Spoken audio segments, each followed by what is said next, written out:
Shalom Biramallah, Ura Shalom Aleinu, venha por Israel, vem do amém. Yaseh Shalom, Yaseh Shalom, Shalom Aleinu, venha por Israel, Yaseh Shalom, Yaseh Shalom, Shalom Aleinu, venha por Israel. Shalom, Lekulam, paz para todos, Beruchim, Rabaim, sejam todos bem-vindos ao shiur de hoje. No nosso shiur, hoje nós vamos tratar da defesa do Novo Testamento judaico, citando Isaías 53. Isaías 53, ele é sem dúvida um dos capítulos mais dramáticos de toda a Escritura Sagrada. E por quê? Porque ele fala claramente do Mashiach, né? Mas também é um capítulo de muita confusão entre os rabinos. Por quê? Porque é um capítulo que deixa claro que Mashiach seria rejeitado pelo seu próprio povo e, por sua vez, essa ideia para o mundo rabínico é muito complicada. Como assim? Mashiach será rejeitado pelo povo e tal? Assim sendo, o judaísmo moderno, hoje, o judaísmo formal, afirma que Isaías 53 está falando não de Mashiach, na verdade está falando sobre o povo de Israel, né? Isaías 53 é o capítulo que é intitulado como o servo sofredor, que é comum perceber, mesmo na primeira leitura, que se trata de uma pessoa que trará sobre si o sofrimento das outras pessoas, ou seja, toda a humanidade, todo o pecado do mundo será colocado em cima dessa pessoa, o servo sofredor. Ele vai sofrer inocente pelo pecado das pessoas. Os rabinos modernos não vão entender diferente. Eles vão entender que, na verdade, Isaías está falando do povo de Israel que recebe sobre si o pecado das nações, né? Muito bem. Para começar o nosso shiur, vamos ter como ponto de partida a leitura do Sefer Yohanan, o livro de João, do capítulo 12, do versículo 37 ao 43. João 12, do 37 ao 43. Vou ler aqui o nosso texto em hebraico e vocês vão acompanhar a legenda no rodapé do vídeo, ok? Muito bem. 12, do 37 ao 43, diz o seguinte: Rabim haotiot asher asar leinechem ובכל זאת לא האמינו בו למלא דבר ישעיהו הנביא אשר אמר אדוני מי האמין לשמועתנו וזרוע אדוני על מי נגלתה על כן לא יכלו להאמין כי עוד אמר ישעיהו השע עיניכם והשמין לבבם פן ראו בעיניכם ולבבם יבין ושבו ורפאתי לכם. כזאת דיבר ישעיהו בראותו את תפארתו וינבא עליו. אולם רבים אף מן השרים והאמינו בו, אך בגלל הפירושים לא הודו למען אשר לא ינודו. כי אהבו כבוד אנשים יותר מכבוד האלוהים. Muito bem, 37, 43, perfeitamente. E aqui, em português, uma tradução mais comum, diz assim: e ainda que tinha feito tantos sinais diante deles, não criam nele, para que se cumprisse a palavra do profeta Isaías, que diz: Senhor, quem creu na nossa pregação?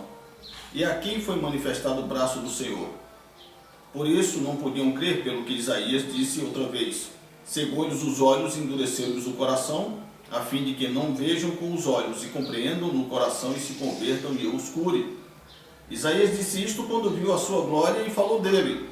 Apesar de tudo, até muitos dos principais creram nele, mas não o confessavam por causa dos fariseus, para não serem expulsos da sinagoga, porque amavam mais a glória dos homens do que a glória de Deus. Muito bem. Então, na Brit Hadashah, no Novo Testamento, está bem claro que a opinião do texto é que Isaías 53 se refere a um indivíduo, a Mashiach, e para os escritores do Novo Testamento, este Mashiach é Rabi Yeshua HaNotzri. Né? Isso está bem claro no texto, muito bem. Os judeus que não abraçam o Novo Testamento, eles advogam da seguinte forma: não, Yeshua não é o Mashiach. Muito bem. Todo movimento judaico tem a sua própria concepção. Nós, judeus de Caruaru, entendemos Yeshua HaMashiach, Yeshua como o Mashiach. Né? Para a gente não há nenhuma dúvida, entendemos os outros judeus que não entendem dessa forma. Contudo,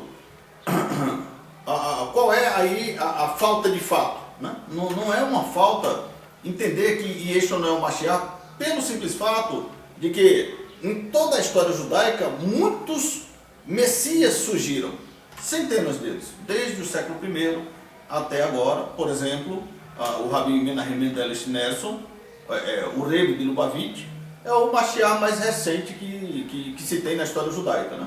Um rabino muito capaz, muito inteligente, muito iluminado. Né? Seus escritos nos ajudam realmente a pensar. E para o pessoal Rabat, ele é Mashiach. Para o pessoal Rabat. Existe, segundo o rabino Gershon Sholem, um movimento chamado Doime. Esse movimento é um movimento judaico na Grécia, que tem como Mashiach Sabbatai Tziv.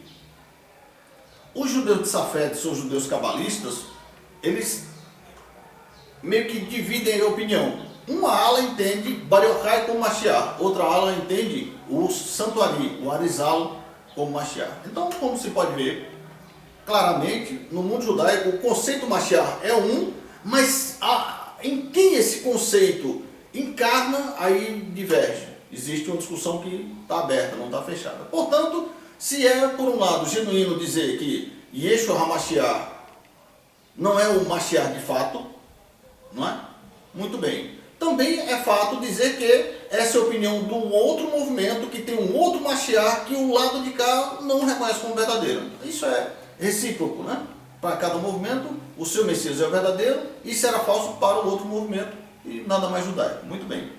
A falta aqui, na verdade, se encontra pelo fato de afirmarem no judaísmo moderno de que o capítulo 53 não se trata de Mashiach em absoluto.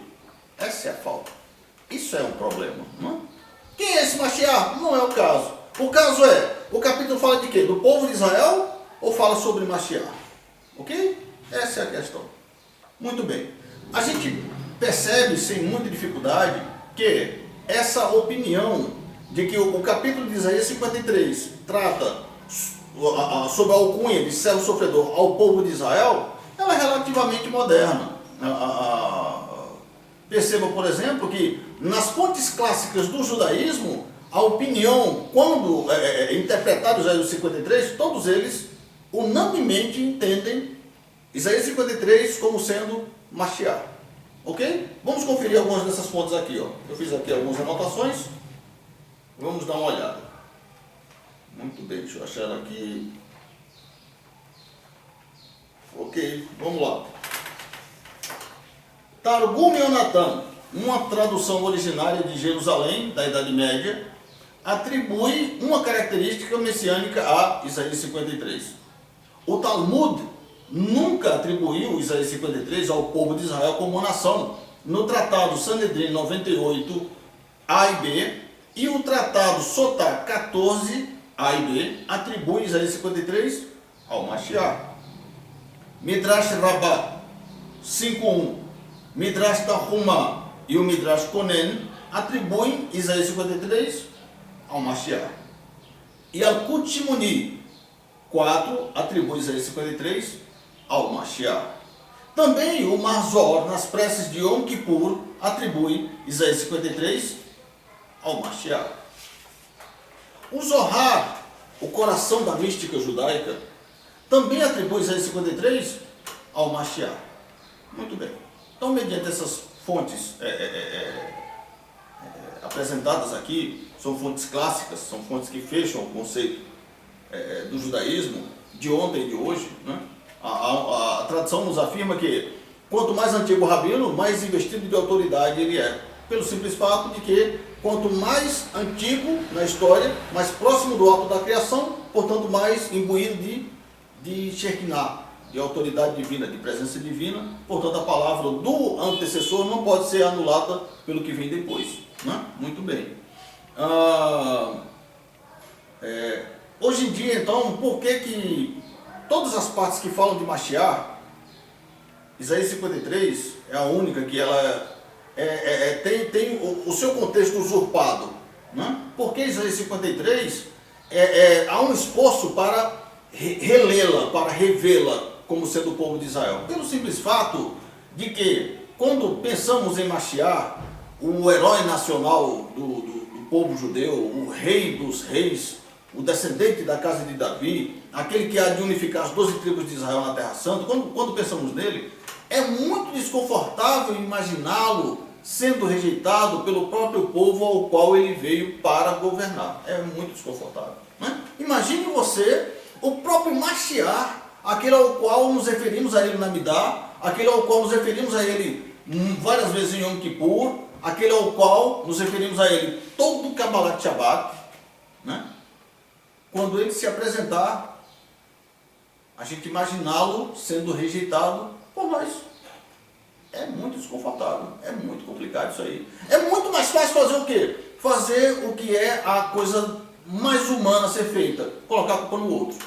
É mais fácil. Então, entender Isaías 53 como falando do povo de Israel é mais interessante. Por quê? Porque aí o que acontece? A culpa da rejeição daquilo que é divino partiu, na verdade, das nações idólatras, partiu, na verdade, dos gentios, partiu, na verdade, de uma leitura errada do Tanar, né? E aí, essas pessoas, seja por despeita, seja por raiva, seja por inveja, seja por N motivos teológicos, filosóficos, ideológicos, vão rejeitar ao povo de Israel que inocentemente padece toda essa injúria, toda essa calúnia, não é? O povo de Israel. E a história parece corroborar com tudo isso quando a gente percebe todo esse rastro de derramamento de sangue hebreu pela mão dos não-judeus, né? Se não vejamos, no Egito nós sofremos como escravos por centenas de anos. Na Babilônia, 70 anos como escravos, os que ficaram vivos, muitos morreram. Muito bem. Depois disso nós tivemos aí que enfrentar os gregos na era dos Macabeus. Muito bem, muitos judeus morreram, outros foram subjugados, outros foram assimilados com a cultura grega. Muito bem. Depois segue-se os romanos, que não fugiu ao padrão. Os romanos dão à luz a Igreja Católica, que vai vir com a terrível Santa Inquisição. E com o passar do tempo, como se não bastasse o antissemitismo generalizado em todo o mundo, nós temos aí o Holocausto, que hoje deve sim ser bem veiculado, deve ser bem documentado para que não seja esquecido, a fim de que as pessoas não venham dizer que é uma invenção judaica. Sim, deve ser bem documentado, deve ser bem divulgado. O que me chateia particularmente é a vitimização. A vitimização me chateia. Por quê? Porque tira a honestidade do registro histórico. Semelhantemente, tira a honestidade do texto. Muitas pessoas têm desacreditado de Deus, muitas pessoas têm visto a Bíblia como algo de menor valor do que nas gerações passadas, justamente por causa dessas articulações maliciosas dos pensadores religiosos que, para ganho próprio, torcem a coisa. É difícil lidar com a honestidade do texto, é difícil lidar quando o texto fala sobre os meus defeitos, quando os textos da Sagrada Escritura advogam contra mim. É muito difícil. Então é melhor para mim fazer o quê? Tentar entender aí que, na verdade, o que o texto quer dizer, isso, na verdade, é estranho vindo do judaísmo. É da natureza do judaísmo ser fundamentalista. E o conceito de fundamentalismo é entender o texto como está escrito, né? Se bem que vem a tradição judaica para preencher certas lacunas, o que é genuíno, é importante, é santo, porém, essa mesma tradição não tem autorização para torcer o sentido do texto. Não pode fazer isso. Por quê? Aí, nesse caso, a gente passa a entender melhor quando o Rabi Yeshua HaNotzri vai censurar alguns fariseus hipócritas sobre o fato deles quererem colocar determinado traço da tradição acima do mandamento. Aí isso é complicado. O que é a tradição? A tradição é o siag la Torá, um cerco em torno da Torá, uma proteção em torno do mandamento. Então, eu aprendo o mandamento divino, devo cumpri-lo para ter uma recompensa, devo tomar cuidado para não quebrá-lo, para não ter uma punição. Os rabinos honestos, os sábios judeus, aqueles que representam de fato a Deus na antiguidade, eles vão criar aí o siag la Torá, um cerco em torno da Torá. Então, quando eles criam esse cerco, eles me dizem, por exemplo, a Torá me ordena que não devo cozinhar a carne do cabrito no leite da mãe. Muito bem. Mas e se esse cabrito não for filho da cabra que está dando leite? Poderia? O siag la Torá vai dizer que não. O siag la Torá vai dizer que está totalmente proibido qualquer associação entre carne e leite. É um exagero? Talvez. Mas qual é o sentido disso? O sentido é proteger o mandamento. Uma vez que essa mitzvah, ela é uma mitzvah cujo significado ainda é desconhecido, então todas as implicâncias que permeiam esse conceito ainda é um tanto misteriosa. Então o que foi que os sábios fizeram? Criar uma forma de, em praticamente hipótese nenhuma, esse mandamento ser quebrado. Isso é positivo. O mesmo faz Rabi Yeshua HaMotzer quando diz assim: ouviste o que foi dito aos antigos, não adulterarás. Eu, porém, vos digo, qualquer que olhar para uma mulher com má intenção, já adulterou no seu coração com ela. Um dia a gente vai discutir isso melhor, mas o que ele está fazendo aqui? Ele está mudando o mandamento? Ele está anulando a lei, como costumam dizer no Ocidente? Não, ele está criando um siag la Torá. Por quê? Porque o que é o adultério? Senão alguém que tem relações com mulher casada. Mas essas relações não ocorrerão senão antes de encontros, de conversas prévias. E essas conversas não haverão se não houver um interesse mútuo.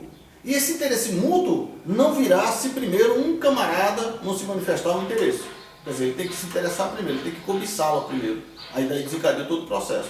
Uma vez que o ato de cobiçar, de pensar nela com malícia, já está proibido, então torna-se impossível quebrar o mandamento. Siag la Torá não é uma troca de mandamento, na verdade é uma proteção do mandamento, um envoltório que protege o mandamento. Muito bem, não é? E a interpretação de Isaías 53 tem essa mesma intenção. A ideia é proteger, penso eu, a Isaías 53 de um entendimento errôneo. Proteger Isaías 53 de uma ideia da seguinte forma: poxa, estaria Isaías o judeu profetizando sobre a validade do cristianismo? Estaria Isaías, que é judeu, profetizando que um dia o judaísmo perderia a validade e outra religião, o cristianismo, iria tomar o lugar? Estaria Isaías, o judeu, revoltado com a sua própria religião, ansiando da parte divina que venha um reformador e que dê à luz a outra coisa? Então, essa ideia é realmente muito desconfortável, né? Muito desconfortável, e a tradição achou por bem, a tradição moderna achou por bem afirmar que Isaías 53 está se referindo ao povo de Israel e não a Mashiach. Muito bem. Como é da tradição judaica o costume de entender que quando um decreto sai da boca dos sábios não há contradição, existe uma forma profunda de entender, que talvez seja meio difícil de ver isso numa primeira leitura. Eu acho que talvez a gente possa, se quiser explorar o lado bom de tudo isso, o que de antemão já é muito difícil, porque o texto está, é claro, é categórico, fala de um indivíduo e não de um grupo, né? Fala de alguém inocente que toma o pecado dos judeus, da nação de Israel, do povo de Israel sobre si, não é? Muito bem. Que o castigo que merecemos está sobre ele, não é? Mas, de qualquer forma, surgiu na nossa geração o Dr. David Flusser, ou David Flusser, professor da Faculdade Hebraica de Jerusalém, doutor em cultura judaica. E ele escreveu o livro que na Sefer, na livraria Sefer, vende lá, pode procurar, Jesus por David Flusser, ou David Flusser. Jesus por David Flusser. Muito bem. E o que ele vai dizer lá? Ele vai dizer que O conceito na tradição judaica sobre Mashiach e o povo de Israel é sinônimo. O que ele quer dizer com isso? É que o que faz com que o Eterno tolere o mal do mundo é ver esse mal sendo espiado pelo sofrimento de Israel. Cada vez que os judeus foram mortos apenas por serem judeus, então morreram nesse sentido, nesse aspecto, realmente morreram inocentes. E aí, a falta das nações é espiada sobre Israel. Porém, Israel, se como nação, ela tem esse potencial, por sua vez, os indivíduos dentro de Israel são como qualquer pessoa. Ora, o que vocês me diriam se a gente parar para observar o comportamento, por exemplo, da Barbra Streisand, Luciano Huck, Luciano Zafir, Adam Sandler? Quer dizer, tantos judeus que em nada diferem de uma pessoa comum e, na verdade, em muitos casos, acabam sendo até mais desrespeitosos com Deus e com a religião do que qualquer cristão. Não é? Como falar que um indivíduo como esse é inocente? Como falar que um indivíduo como esse é um servo sofredor? É muito complicado. Então Israel como nação, ela carrega em si esse potencial sim, não é? Contudo, o que Isaías, que é um indivíduo dentro da nação e não um gentil fora, se Isaías fosse um profeta gentil fora de Israel e tivesse profetizando sobre a expiação dos gentios, então sim, Isaías 53 seria o povo de Israel, porque está alguém do lado de fora percebendo o benefício que essa nação que sofre inocentemente o martírio está carregando sobre si o pecado da humanidade. Mas não, Isaías é de dentro do povo. Isaías, como todo judeu e sincero, ele vai entender suas limitações. Isaías, como qualquer pessoa, não é perfeito. Isaías, ele vai conseguir cumprir uma gama de mitzvot e vai quebrar outra gama de mitzvot. Então Isaías percebe que, por sua conta, ele não consegue atingir a meta. Isaías, ele vai perceber isso aí. E ele é sincero. E então ele roga a Deus por uma saída, ele vai rogar a Deus por um escape, ele vai rogar a Deus por uma fórmula sobrenatural que possa fazer ele atingir a meta, porque por sua conta ele não vai conseguir. E então o Eterno responde a ele, dando a ele a visão do servo sofredor. Um judeu que nasce na Judéia, parte do povo judeu, que assim como o Yosef, filho de Jacó, filho do Yaakov, né? o José do Egito, semelhantemente a esse que nasce no meio dos seus irmãos, ele vai sofrer ali a rejeição dos irmãos, por perceber que o pai o ama mais do que aos outros, vai ser entregue na mão dos gentios, vai padecer na mão dos gentios e, por um revés milagroso, vai subir acima aí no cargo das nações, vai se colocar no topo do mundo e dentro desse mundo gentil, esse José do Egito, esse Yosef Mitzraim, vai criar uma proteção para que o judeu viva bem. Né? Ele vai criar entre os gentios um lugar onde o judeu possa viver confortavelmente. Muito bem. A tradição judaica nos fala que o conceito de Mashiach se divide em dois. Mashiach ben Yosef, Mashiach ben David. Mashiach ben David é mais claro, ele é mais comum. Mashiach ben David fala do Messias que vem como herdeiro da casa de Davi. Mashiach ben Yosef, por outro lado, não é tão popular. E a discussão sobre isso, as fontes da tradição judaica que vai citar esses assuntos, elas são mais tardias. Mashiach ben Yosef seria o Messias que vem herdar a casa de José. Ele vem materializar-se com o propósito de José. Ele vai fazer a mesma coisa.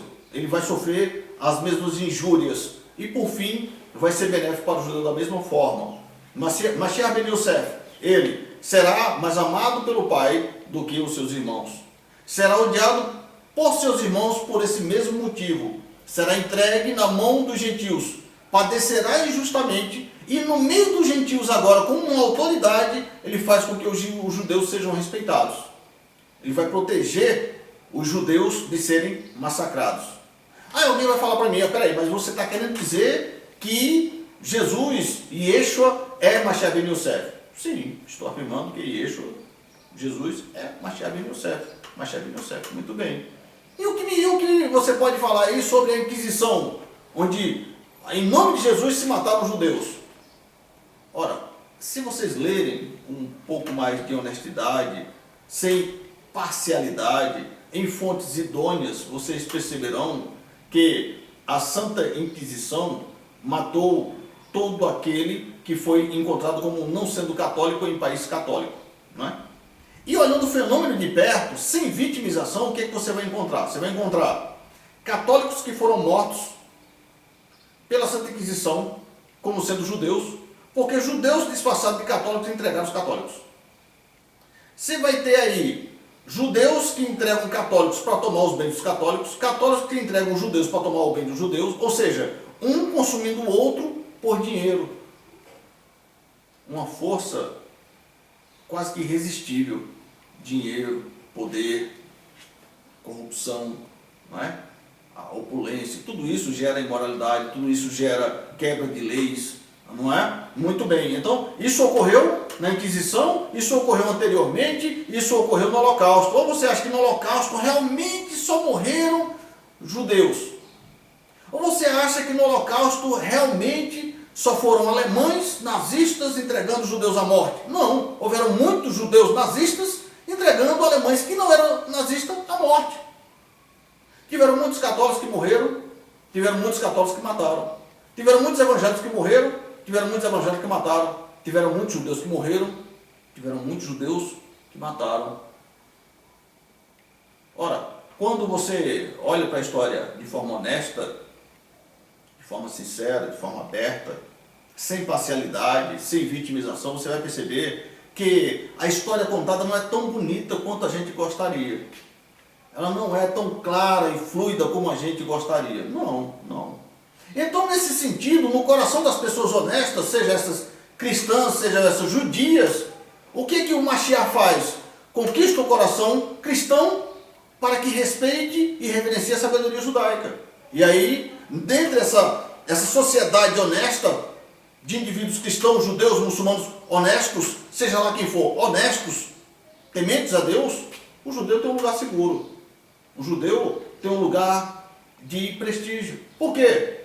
Porque, ora, Rabi Yeshua, ele conversando com a mulher no poço, a uma certa altura ali de João 4, ele vai dizer o seguinte: mulher, crê que vem a hora e agora é, em que não se adorará a Deus nem no templo nem nos montes, mas em espírito e em verdade. Por quê? Vocês adoram o que não conhecem, mas nós adoramos o que conhecemos, porque a salvação vem dos judeus.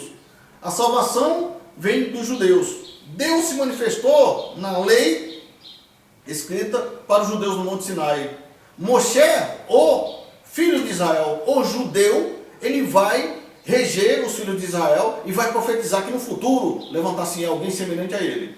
Dentre a Judéia, dentre os judeus, alguém que tem tanta intimidade com Deus quanto o próprio Moisés. E esse, por sua vez, falará coisas que aquele que não ouvir será cortado do povo. Aí o cara fala: poxa, mas que absurdo isso aí. Que absurdo. Quem poderia ser do tamanho de Moshe? Quem poderia ser maior do que Moshe, Rabbeinu, o primeiro Melé de Shurum e tal, e toda essa coisa? Muito bem. Se você pegar o Zohar, por exemplo, tem aqui na prateleira, 2 minutinhos. Zohar, ou Zohar. Aqui dentro, essa é uma versão do Zohar do Rabino Ariel Ben Zion. Ele vai compilar as melhores passagens do Zohar aqui. E aqui dentro, na sua introdução, o Rabino conclui que o Shimeon Bar Yochai, ele cita a si próprio como sendo maior do que Moshe. E ninguém entende a citação de Bar Yochai como heresia. Quer dizer, Bar Yochai pode ser maior do que Moshe, não é heresia. Rabi Yeshua é uma heresia quando ele se entende assim, por quê? Ora, se é herético um, é herético o outro. Não pode haver 2 pesos e 2 medidas, ok? Então vamos lá. Bar Yochai, quem foi Bar Yochai? Bar Yochai foi o discípulo do grande Rabi Akiva. Bar Yochai foi aquele que inaugura, digamos assim, sistematicamente o conceito de Kabbalah, de mística judaica, as formas dos milagres. É um rabino espetacular, realmente ele é muito poderoso. Os judeus lá em Israel vão todos os anos para o seu túmulo a rogar a Deus por favores. Por quê? Pelo mérito de Bar Yochai, as orações chegam mais rápido, o pedido é atendido prontamente, e não ignoro isso. Ora, mas se Bar Yochai conseguiu esse status, dizendo de si próprio o que disse, quanto mais Rabi Yeshua, que você encontra no texto, o pai falando tudo isso sobre ele, os discípulos vendo dessa forma, e ele não decepciona. Ele realmente cumpre tudo o que tem dito, né? Em relação às profecias que Mashiach tem que cumprir e que Rabi Yeshua não cumpriu, a gente vai discutir isso em outro vídeo, em outro momento. E vocês vão ver que sim, que cumpriu. E a gente vai ver isso, não somente esse cumprimento das profecias por parte de Rabi Yeshua, mas também por parte dos próprios Messias que são conceituados no mundo judaico. A gente vai ver isso aí, né, no próximo vídeo, ok? Voltando para Isaías 53, então você vai ter aí o servo sofredor. Para o judaísmo moderno, esse servo sofredor é o povo de Israel. Para o Taná, no texto em hebraico, o servo sofredor é um indivíduo. Yeshayahu, Perek Nun Gimel, Yeshayahu, capítulo 53, ele fala a todo momento sobre um indivíduo perfeito, um indivíduo inocente, um indivíduo que sofrerá sem ter feito nada de errado, um indivíduo cujo sofrimento não é em vão. A cada vez que ele sofre um golpe, alguém é desculpado por sua falta. Está claro, não é? Muito bem. Ok, eu vou ler aqui para a gente o texto, e você, com a sua Bíblia, na sua versão, leia, abra, leia por si próprio. Compare a outros vídeos aí que falam sobre Isaías 53, fundamentando que fala do povo de Israel. Vá lá, assista o vídeo, compare, seja honesto consigo próprio, não seja parcial, não seja imparcial, veja os dois lados da moeda, compare um texto com o outro, ok? Vamos lá, deixa eu achar ele aqui. Muito bem, muito bem.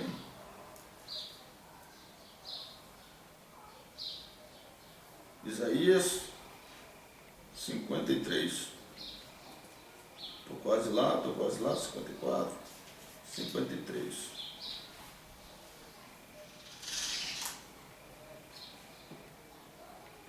Está aqui.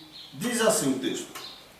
Mihemin lishmuatenu uzeruá Adonai almi niglata vayal kayonek lefanav וחשורש מארץ צייה לא תואר לו, ולא הדר ונראו, ולא מראה ונחמדהו. נבזה והדל אישים, איש מחרבות וידוע חולי, וכמסתר פנים ממנו. נבזה לו ולא השבנו, אכן הליינו הוא נשא ומחרבותיהו o Maheu Oveinu Savlam Vanakno Hashavnu Nagua Muke Elohim o Meune Vehu Meholal Mi Peshaeinu Meduka Meonoteinu Musar Shilomeinu Alav Vahavurato Nirpalanu Kulanu Katson Tainu איש לדרכו פנינו, ואדוני הפגיע בו את ההון כולנו. ניגש והוא נענה, ולא יפתח פיו כסלע תיבה, יובל רחל לפני גוזזיה, נעלמה ולא יפתח פיו. מעוצר ממשפט לוקח ואת דודו, מי יהיה שורע, כי נגזר מארץ חיים, מפשע עמי נגע למו, ויתן את רשעים קברו ואת העשיר במותיו, על לא המס עשה ולא מרמה בפיו. ואדוני חפץ דרכו חכלי, אם תשים שם נפשו יראה זרע יאריך ימים וחפץ אדוני בידו אצלה. מעמל נפשו יראה ישבע, בדעתו יצדיק צדיק עבדי לרבים ועונותם הוא יסבול. לכן החלק לו ברבים, ואת העצומים יחלק שלל תחת אשר העירה למוות נפשו, ואת פושעים נמנע, והוא את רבים נשא, ולפושעים יפגיע. Ok? Então, leia Isaías 53 por sua conta, tire suas próprias conclusões, inscreva-se no canal, deixe o seu like e até o próximo vídeo. Shalom, Lehitraot. Qual? Vai, Aquela. vai, vai, vai, vai, Sara. Você, Shalom, Biramalavé. Ura, Shalom Aleinu. Vem amor Israel. Vem no amém. Yahweh Shalom. Yahweh Shalom. Shalom Aleinu. Vem amor Israel. Yahweh Shalom. Yahweh Shalom. Shalom Aleinu. Vem amor Israel. Você Shalom Biramah. Ura, Shalom Aleinu. Vem amor Israel. Vem no amém. Yahweh Shalom.